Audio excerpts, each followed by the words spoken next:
आणि एक मोठी बातमी समोर येते। शशांक हगवणे आणि सुशील हगवणे यांचा बंदूक परवाना रद्द करण्यात आलेला आहे। पुणे पोलिसांनी दिलेले परवाने जे आहेत ते रद्द केलेले आहेत। पिंपरी चिंचवड पोलिसांकडून या बंदुका सुद्धा जप्त करण्यात आलेल्या आहेत। दरम्यान चांदीचं भांडं आणि कार सुद्धा जप्त करण्यात आलेली आहे। या क्षणाची मोठी बातमी समोर येते। वैष्णवी हगवणे मृत्यू प्रकरणातून ही बातमी येते। शशांक हगवणे आणि सुशील हगवणे यांचे बंदूक परवाने जे आहेत ते आता रद्द करण्यात आलेले आहेत।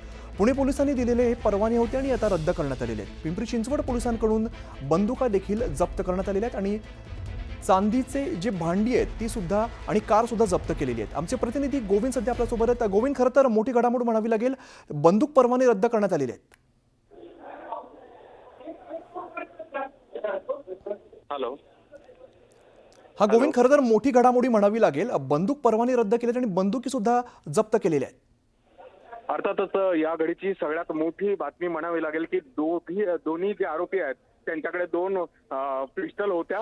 खरं तर याच पिस्टलचा दात दाखवत ते माज दाखवायचे सगळ्यांना। मात्र या सगळ्या प्रकरणामध्ये आता मुसक्या आवळायला सुरुवात केलेली आहे पोलिसांनी आणि पुणे पोलिसांनी जे त्यांना शस्त्र परवाने दिले होते ते रद्द केले। त्याचबरोबर पिंपरी चिंचवड पोलिसांनी हे दोन्ही पिस्टल जप्त केल्या। त्यांच्या घरी आज छापा मारला तर तिथे 5 ताट जे आहेत चांदीच्या जे 7 किलोच्या वस्तू होत्या त्यामध्ये 5 ताट वाट्या हा जो सगळा चांदीचा सेट होता तोही त्यांनी पोलिसांनी जप्त केलाय। मोठी कारवाई म्हणावी लागेल आणि ज्या इंडिवर कारने ते फिरत होते जेव्हा फरार होते ते इंडिवर कार देखील पोलिसांनी जप्त केलेली आहे हगवणे कुटुंबाची। आणि त्यामुळे आपण बघतोय की हा जे तपासाचा वेग आहे तो मुसक्या आवळल्या जात आहेत। त्यांनी अशा पद्धतीने कोणाला फसवलं का त्याची काही कागदपत्र देखील पोलिसांच्या हाती लागलेली आहे। अर्थात त्याबद्दल पोलीस अधिकृत माहिती देतील। मात्र आता जी आपल्याला माहिती मिळालेली आहे त्यानुसार सुशील हगवणे त्याचबरोबर शशांक हगवणे या दोन्ही आरोपीकडे जे पिस्टल होते ते त्यांच्या घरातून पोलिसांनी जप्त केले। त्याचबरोबर स्त्रीधन म्हणून जे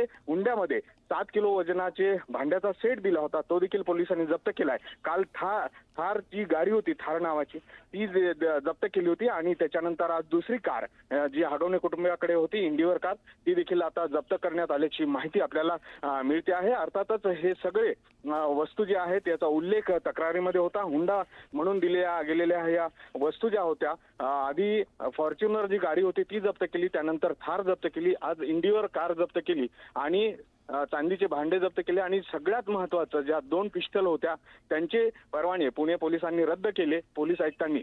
तर त्या दोन्ही पिस्टल आता पिंपरी चिंचवड पोलिसांनी जप्त केलेले आहेत। आता हे सगळे पुरावे म्हणून न्यायालयासमोर सादर केले जातील आणि हे सगळं त्यांनी कुठून मिळवलं कशा मार्गाने मिळवलं याचा देखील तपास केला जाईल। निश्चित गोविंद, धन्यवाद या सगळ्या सविस्तर माहितीसाठी। त्यामुळे इथून पुढे सुद्धा तपासात नेमकं काय पुढे ते पाहणं आता महत्त्वाचं असणार आहे।